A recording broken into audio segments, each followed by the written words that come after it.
Hi friends, welcome to my channel Latha and Lucky. ఈరోజు మీరు తమిళ చూసి వచ్చారు కదండి. వీడియో ఏంటనేది మీకు తెలిసే ఉంటుంది. యాక్చువల్ నాకు గొంతు కూడా బాగాలేదు, బాగా కోల్డ్ వేసింది, వాయిస్ అస్సలు వస్తలేదు. అయినా సరే నేను వీడియో చేస్తున్నా, ఎందుకంటే ఈరోజు నేను ఫ్రీగా ఉన్నా, డైలీ ఆఫీస్కి వెళ్తున్నా కాబట్టి. ఈరోజు ఏంటి అంటే నేను ఎలా మేనేజ్ చేస్తున్నా, అసలు ఎలా మేనేజ్ చేసా అసలు అనేది ఏంటి, డెలివరీ అయిన 2 అవర్స్కి వర్క్ చేసిందా ఎలా అనేది నేను ఇప్పుడు మీకు ఎక్స్ప్లెయిన్ చేస్తాను. మా మమ్మీ అయితే 2015లో ఎక్స్పైర్ అయిపోయింది. నాకు 2017లో మ్యారేజ్ అయింది. తర్వాత 2018లో ఒక పాప పుట్టింది నవంబర్లో. నెక్స్ట్ ఇప్పుడు 2023లో మా బాబు పుట్టాడు డిసెంబర్లో. బాబు పుట్టినప్పుడు నేను, మా ఆయన, మా పాప, అంతే, ముగ్గురే ఉన్నాం, ఎవ్వరు లేరు మా దగ్గర. ఎలా మేనేజ్ చేసామంటే, నార్మల్గా నేను ఒక 3-4 డేస్లో 9th మంత్ కంప్లీట్ అవుతుంది అనగా రెగ్యులర్ చెకప్కి వెళ్ళాను హాస్పిటల్కి. వెళ్ళినప్పుడు అక్కడ డాక్టర్ ఇంకా రాలేదు, సర్జరీస్లో ఉందనేసి ఒక 2 అవర్స్ వెయిట్ చేయమని చెప్పింది. సరే అనేసి నాకు ఇన్సూరెన్స్ ఉందనేసి కనుక్కోవడానికని వెళ్ళినప్పుడు లిఫ్ట్ చాలా టైం పడుతుందని స్టెప్స్ మీద వెళ్ళాను. నార్మల్గా స్టెప్స్ మీద ఒక 2 times పైకి కిందకి తిరిగా నడుచుకుంటూ. లోపు ఇంకా డాక్టర్ వచ్చేసింది, చెకప్ చేసింది. చెకప్ చేసి మీకు ఆల్రెడీ పెయిన్ స్టార్ట్ అయిపోయింది, మీకేం తెలుస్తలేదా అనేసి అన్నది. పెయిన్ స్టార్ట్ అయిపోయినాయి, అసలు నాకేం తెలుస్తలేదు పెయిన్స్ వచ్చినట్టు కూడా. కానీ చిన్నగా అయితే బ్యాక్ పెయిన్ అవుతుంది. నార్మల్గా బ్యాక్ పెయిన్ అనేది ఫస్ట్ నుంచి ఉంది కదా, అట్లా అలాగేనేమోలే అనేసి అనుకున్నాం. ఇమీడియట్లీ అడ్మిట్ అయిపోండి అనేసి అన్నది. నేను అసలు ఏం ప్లాన్ చేసుకోలేదు, నార్మల్ చెకప్ అనేసి వచ్చాను. నాకేమో ఫుల్ ఏడుపు వచ్చేసింది. ఇంకా అసలు మా హస్బెండ్ నన్ను ఒక్కదాన్ని డ్రాప్ చేసి వెళ్ళిండు, తను ఆఫీస్కి వెళ్ళిపోయాడు.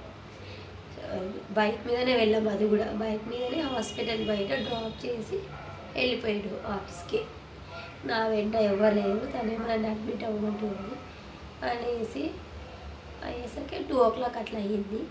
మా పాప స్కూల్ వచ్చేసి 1:30కి అయిపోతుంది. అప్పుడు మా హస్బెండ్ వచ్చేసి తను పాపని తీసుకొని ఇంటికి వెళ్ళి తనని యూనిఫామ్ అంతా తీసేసి రెడీ చేసేసి హాస్పిటల్ తీసుకొచ్చాను. కానీ నేను తనకేం చెప్పలేదు ఇట్లా అడ్మిట్ అవ్వాలి అనేసి. డాక్టర్ ఇప్పుడు అడ్మిట్ అవ్వమంటుంది అనేసి నేను ఏడుస్తున్నాను డైరెక్ట్గా. ఎందుకు ఇప్పుడు అడ్మిట్ అవ్వమంటుంది, నీకేం పెయిన్స్ వస్తున్నాయంటే నాకేం రావట్లేదు కానీ అడ్మిట్ అవ్వమంటుంది అనేసి చెప్పిన. అంటే సరే మరి అడ్మిట్ అవ్వు అనేసి అన్నారు. నాకేమో లోపలికి వెళ్ళినా ఇంక ఏడుస్తూనే ఉన్నా, ఎందుకు ఏడుస్తున్నానో కూడా తెలుస్తలేదు. ఇప్పుడు కూడా ఏడుపు వస్తుందో తలుచుకుంటుంటే ఏడుస్తూనే ఉన్నా. ఏడుస్తుంటే ఇంకా పక్కన ఒక సిస్టర్స్ ఉండి, ఎందుకు ఏడుస్తున్నావమ్మా, అయిపోతుంది ఫస్ట్ టైం డెలివరీ అనేసి అని. ఫస్ట్ టైం ఆ సిస్టర్ సెకండ్ టైం అనేసి అన్నా. మరి సెకండ్ టైం కదా ఎందుకు ఏడుస్తున్నావు అనేసి అన్నాడు. అంటే నేనేం ప్రిపేర్ అవ్వలేదు, నాతో ఎవ్వరు లేరు అసలు. నా బాధ ఏంటంటే ఇప్పుడు డెలివరీ అయిపోయినా అనుకో, పాపను ఎక్కడ వదలాలి అనేసి అదొక భయం అనేసి ఇంకా అప్పటికప్పుడు మా అత్తయ్యకి కాల్ చేస్తే తను కరీంనగర్ నుంచి వచ్చేసరికి నైట్ 8 o'clock అయింది. మళ్ళీ ఏంది ఇక్కడ నేను డెలివరీ అయిపోయింది, ఇప్పుడు 3 o'clock అట్లా అడ్మిట్ అయ్యాను. నేను తినేసి కొంచెం సేపు పడుకొని ఉన్నా. 4:20కి అట్లా డాక్టర్ వచ్చి సెలైన్స్ అట్లా ఎక్కించింది పెయిన్స్ ఎక్కువ రావడానికి. ఆల్రెడీ నా 5-6 centimeters డైలైట్ అయిందని చెప్పారు. పెయిన్స్ ఎక్కువ రావాలనేసి అట్లా 4:20కి ఏదో సెలైన్ ఇచ్చి సంథింగ్ ఏదో చేశారు. జస్ట్ కరెక్ట్గా నాకు 18 minutesలోనే డెలివరీ అయిపోయింది. జస్ట్ 18 minutesలోనే డెలివరీ అయిపోయింది. 4:38కి బాయ్ బయటికి వచ్చాడు, బేబీ బాయ్. అప్పుడు అక్కడ ఉండే నర్సెస్ అందరూ షాక్ అయిపోయారు, ఇంత ఇంత సన్నగా ఉంది ఈమె, అసలు డెలివరీ పెయిన్స్ కూడా లేదు ఎక్కువ, ఓన్లీ హార్డ్లీ ఒక 5 minutes నేను డెలివరీ పెయిన్స్ అనేది భరించిన అంతే. తర్వాత డెలివరీ అయిపోయింది 4:38కి. అప్పుడు కూడా మా హస్బెండ్ నా దగ్గర లేరు, పాపని తీసుకొని ఇంటికి వెళ్ళిపోయాడు. తనని పాపని పక్కింట్లో వదిలేసి రానేసి నేను చెప్పా. అప్పుడు తినిపించేసి పక్కింట్లో వదిలేసి రమ్మని చెప్పిన. సరే ఇంకా టైం పడుతుంది కదా, నాకు డెలివరీ పెయిన్స్ ఏం లేదు కదా నువ్వు నైట్ వరకు వచ్చేసినా ఏం ప్రాబ్లం లేదులే అని నేను చెప్పిన. ఇక్కడ సిస్టర్స్ ఉన్నారు కదా, వాళ్ళు చూసుకుంటారులే. ఎందుకంటే అక్కడ ఓన్లీ 1 పర్సన్ని అలౌ చేస్తారు, కిడ్స్ని కూడా అలౌ చేయరు. అందుకనేసి ఇంకా పాపని ఎక్కడ వదలాలి, పక్కింట్లో తన ఫ్రెండ్ ఉంటుంది అనమాట. అందుకనేసి అక్కడ వదిలేసి రమ్మని చెప్పిన. ఏమైనా వర్క్ ఉంటే చూసుకోరాలి, ఇక్కడ నాకు వీళ్ళు ఉన్నారు కదా అనేసి. అంటే ఇంకా తను వచ్చేసరికి వచ్చాడు. డెలివరీ అయిపోయింది. డెలివరీ అయిన తర్వాత వచ్చిండు. డెలివరీ అయిపోయినాక అప్పుడు కూడా ఏడుపు వస్తుంది. బాబుకి బట్టలు లేవు, ఏం లేవు, అసలు ప్రిపేర్ ఏం కాలేదు. అంటే ఆల్రెడీ మా ఆయన వచ్చాడంట, నాకు తెలియదు మా ఆయన వచ్చాడు అనేసి. తనేమో బయట అన్ని క్లాస్ అన్ని చేశాడు బేబీకి. తర్వాత ఇంక బేబీని చూశాడు కొంచెం సేపు వచ్చి. తర్వాత మా అత్త వస్తుంది కదా, తన కోసం అనేసి బస్ స్టాప్కి వెళ్ళాలి. ఇంకప్పుడు నేను డెలివరీ అయిపోయినా ఎవ్వరు లేరు నా దగ్గర. ఓన్లీ ఒక 2 అవర్స్లోనే ఇంకా నా వర్క్ మొత్తం నేను చేసుకోవడం స్టార్ట్ చేసిన. మీరు నిజంగా నమ్ముతారో లేదో చెప్తున్నా అని నిజంగా చెప్తున్నా. నా వర్క్ మొత్తం నేనే చేసుకున్నా. బేబీకి ఫీడింగ్ ఇవ్వడం అంటే అక్కడ సిస్టర్స్ ఇలాగ హెల్ప్ చేస్తారు. నార్మల్ డెలివరీ కాబట్టి మనం నడచచ్చు, నో ప్రాబ్లం, నడవచ్చు. కూర్చున్నా, లేచి బేబీని తీసుకోవడం అవన్నీ చేసిన. మా హస్బెండ్ అక్కడ మా అత్తయ్యని తీసుకొని రావడానికి అనేసి వెళ్ళారు. వెళ్ళి ఇంట్లో దింపి తనని ఫ్రెష్ అప్ అయి వచ్చేసరికి 8-8:30 అలాగైంది. వాళ్ళు వచ్చి ఒక ½ an hour కింద ఉన్నారు. పైకి పంపిస్తలేరు, ఓన్లీ 1 అలౌ చేస్తారు. మరి బేబీని కూడా పంపించేసి ఇంకా రిక్వెస్ట్ చేసి ఇంకా పైకి పంపించారు. వచ్చి మా పాప చూడాలి, తమ్ముని చూసి చాలా అంటే చాలా హ్యాపీగా ఫీల్ అయింది. ఆ వీడియోస్ అన్నీ ఉన్నాయి, నేను యాడ్ చేస్తాను, వీడియోస్ చూడండి. చాలా హ్యాపీగా ఫీల్ అయింది. వెళ్ళామంటే కూడా వెళ్ళట్లేదు, ఇంటికి ఇక్కడే ఉంటా అనేసి. కానీ ఇంకా కిడ్స్లు ఉండడానికి వీల్లేదు కాబట్టి తనని పంపించేసాము. పంపించాలంటే మరి ఏంటి, మా హస్బెండ్ వెళ్ళి వాళ్ళని డ్రాప్ చేయాల్సింది కంపల్సరీ. ఎందుకంటే ఇక్కడ వాళ్ళకి ఐడియా లేదు కాబట్టి మా అత్తయ్య వాళ్ళకి. ఎందుకంటే తను ఉండొచ్చు కానీ పాపని ఎక్కడ వదిలాలి, అందుకనేసి ఇంకా మా హస్బెండ్ హాస్పిటల్లో ఉంటా అనేసి మళ్ళీ ఇంటికి వెళ్ళి వాళ్ళని డ్రాప్ చేసి వాళ్ళకి ఫుడ్ ప్రిపేర్ చేయించి ఏమైనా బయట నుంచి తెచ్చి తినిపించి వచ్చేసరికి 11-11:30 అయింది. హైదరాబాద్ అంటే ట్రాఫిక్ ఎలాగ ఉంటుందో తెలుసు కదా. 11-11:30 అయింది. అంతవరకు ఎవరు లేరు, నేను ఒక్కదానే ఉన్న బెడ్ మీద, మా బాబు అంతే, ఎవరు లేరు. ఆల్రెడీ వేరే పేషెంట్స్ అందరూ వెళ్ళిపోయారు, ఎవరు లేరు నా పక్కన పేషెంట్స్ కూడా. ఇంకా అనేసి నేనే ఫీడింగ్ చేయించుకుంటా. బాటిల్స్ అప్పుడు ఇంకా బాటిల్ తాగిపించా. బాటిల్ వాష్ చేసుకుంటూ వాష్రూమ్లోకి వెళ్ళి ఎవరు లేరు కాబట్టి నేనే వెళ్ళగా నడుచుకుంటూ వెళ్ళి అన్నీ నేనే చేసుకున్నా. మా హస్బెండ్ వచ్చేసరికి 11:30 అయింది. తను మార్నింగ్ నుంచి చాలా అలసిపోయాడు కాబట్టి ఇంకా పడుకున్నాడు. వచ్చి నాకేం హెల్ప్ అయితే చేయలేదు, నేను కూడా అడగలేదు, ఎందుకంటే తను చాలా స్ట్రెయిన్ అయిపోయినాడు ఆల్రెడీ అనేసి. ఇంకా పడుకున్నాడు.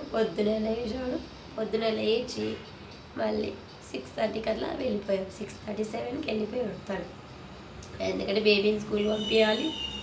మళ్ళీ మా అత్తయ్య నిన్ననే వచ్చింది కాబట్టి తనకి ఎక్కడ ఏముంటుందో కూడా తెలియదు. అందుకనేసి ఇంటికి వెళ్ళి ప్రిపేర్ చేసుకొని మళ్ళీ ఫుడ్, నాకైతే ఇక్కడ ఫుడ్ హాస్పిటల్ వాళ్ళు ఇస్తారు కాబట్టి మెయిన్ ఫుడ్ దగ్గర అయితే నాకు ఏం ప్రాబ్లం లేదు. ఫుడ్ అక్కడ వాళ్ళకి అంతా రెడీ చేయించి మళ్ళీ మా హస్బెండ్ వచ్చేసరికి 11-11:30 అవుతుంది. మళ్ళీ ఇక్కడ ఏమవుతుంది, వచ్చిన వెంటనే హాస్పిటల్ వాళ్ళు అంతా ఇంకా బిల్లింగ్ ప్రాసెస్, డిశ్చార్జ్ ప్రాసెస్. నా నార్మల్ డెలివరీ కాబట్టి ఓన్లీ 1 డేనే డెలివరీ అయిన 1 డేనే డిశ్చార్జ్ అవ్వచ్చు అని చెప్పారు. జస్ట్ ఈరోజు మధ్యాహ్నం వెళ్ళానుకోండి, రేపు నైట్ వరకు నేను డెలివరీ అయిపోయాను. అంత బేబీ అంతా నార్మల్గానే ఉంది. బేబీ 2.6 kg ఉంది. అంత హెల్త్ అంతా ఓకే ఉంది. 9 months కంప్లీట్లో డెలివరీ అయిపోయింది కాబట్టి నో ప్రాబ్లం. అయిపోయిన తర్వాత మా హస్బెండ్ వచ్చేసి ఇంకా బిల్లింగ్ అది ఇది ప్రాసెసింగ్ ఉంటుంది. ఇన్సూరెన్స్ అంటే చాలా తిరగాల్సి ఉంటుంది. అలా తిరుగుకుంటూనే ఉన్నాడు. ఇంకా కొద్దిసేపు వచ్చాడు, కొద్దిసేపు ఉండి ఇంకా హెల్ప్ చేసుకుని వెళ్ళాడు. తను కూడా హెల్ప్ చేశాడు, నో ప్రాబ్లం. ఎందుకంటే నేను కూడా ఏమన్నా లేను తన సిచ్యువేషన్ చూసి కాబట్టి. తర్వాత ఇంకా నేనే బేబీని హ్యాండిల్ చేసుకున్నా. తర్వాత అక్కడ ఇచ్చిన డాక్టర్స్ కూడా అనేవాళ్ళు, ఏంటి అమ్మ నువ్వు ఒక్కదాన్ని ఉన్నా, నీ పక్కన ఎవరు లేరా ఏంటి అనేసి. లేదు మేడం ఉన్నారు, ఇప్పుడే మా హస్బెండ్ వెళ్ళాడు అని చెప్పిన. ఏమని చెప్పాలి, ఇంకా మనం ఏం చెప్పలేము కాబట్టి. మా అత్తయ్యకి రానికి లేదు, ఎందుకంటే ఇంట్లో బేబీ ఉంది కాబట్టి చూసుకోవాలి కాబట్టి అనేసి ఇంకా నైట్ డిశ్చార్జ్ అయిపోయింది. డిశ్చార్జ్ అయ్యేసరికి 10:30 అయింది. అంతా బిల్లింగ్ ప్రాసెస్ ఒక 10:30 అయిపోయింది. మేము వచ్చేసరికి 10:30, 11 అయింది అనుకోండి. ఆ రోజు నేను సెకండ్ డే కదా, యాక్చువల్గా బేబీకి థర్డ్ డే రోజు జాండీస్ టెస్ట్ చేయించాలి. మేమేమనుకున్నాం, నార్మల్ లైట్ తీసుకున్నా ఏం కాదు, జాండీస్ కదా చేయించవచ్చు ఒక 2 days తర్వాత అనేసి మేము చేయించాలి. 5th డే అట్లా చేయించినాం. రిపోర్ట్ తీసుకోకుండా 7th డే తీసుకున్నాం. 7th డేకి తీసుకునేసరికి ఆల్రెడీ బాబు ఐస్ చాలా ఎల్లో అయిపోయినాయి అనేసి ఇంక ఇమీడియట్గా తీసుకొని రిపోర్ట్ తీసుకొని వెళ్తే బేబీని ఇమీడియట్గా అడ్మిట్ చేయమని చెప్పారు. అడ్మిట్ చేయమని చెప్తే మళ్ళీ అప్పుడు అడ్మిట్ చేసినప్పుడు మళ్ళీ 2 days హాస్పిటల్లో ఉన్నాం. అప్పుడు కూడా సేమ్ నేను ఒక్కదానే ఉన్నా ఇంకా హాస్పిటల్లో.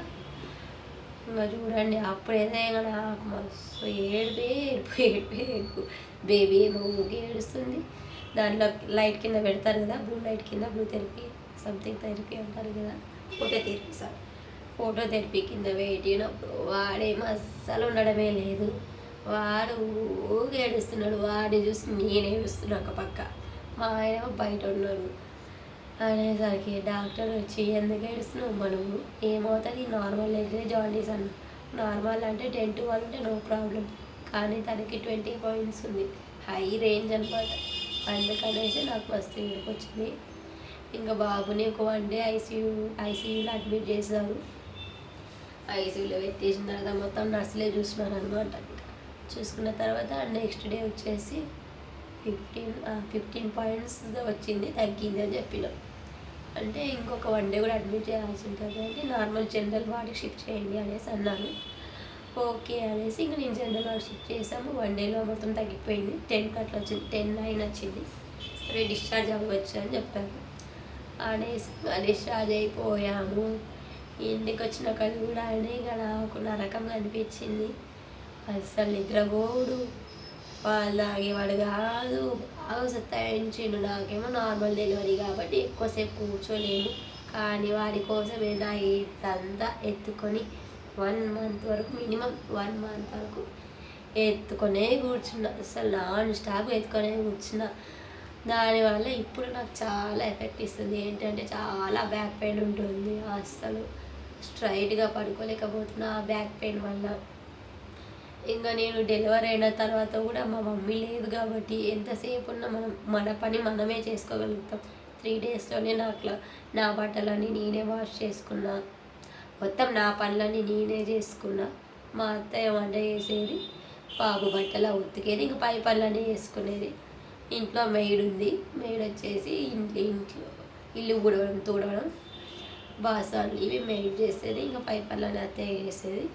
నా పనులు అయితే ఆల్మోస్ట్ ఇంకా మా హస్బెండ్ ఎక్కువ చేసేవాళ్ళు. బేబీకి అన్నీ ప్రిపేర్ చేసి వాటర్ పెట్టడం అవన్నీ ఇంకా మొత్తం చాలా పనులు ఉంటాయి, చెప్పనీకి రాదు. అవి ఇప్పుడు స్నానం చేసేటప్పుడు అవన్నీ మొత్తం మా హస్బెండే చేసేవాడు. తర్వాత ఈ పొరులు స్నానాలు అట్లా నేనేం చేసుకోలేదు. నార్మల్గా వేపాకు వేసుకొని వాటర్లో అవి స్నానం చేసుకున్నా అంతే. అట్లా చాలా అంటే చాలా సఫర్ అయ్యాను. మా పాప టైంలో కూడా ఇట్లనే అయింది. అప్పుడు కూడా ఇవ్వలేదు, ఇంకా ఫస్ట్ టైం కాబట్టి ఇంకా ఏం ఎక్స్పీరియన్స్ ఉండదు. ఇప్పుడంటూ సెకండ్ టైం కాబట్టి కొంచెం ఎక్స్పీరియన్స్ వచ్చింది.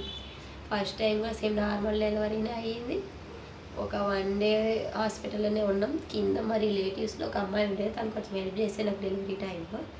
డెలివరీ అయినాక మా హస్బెండ్ ఉన్నారు.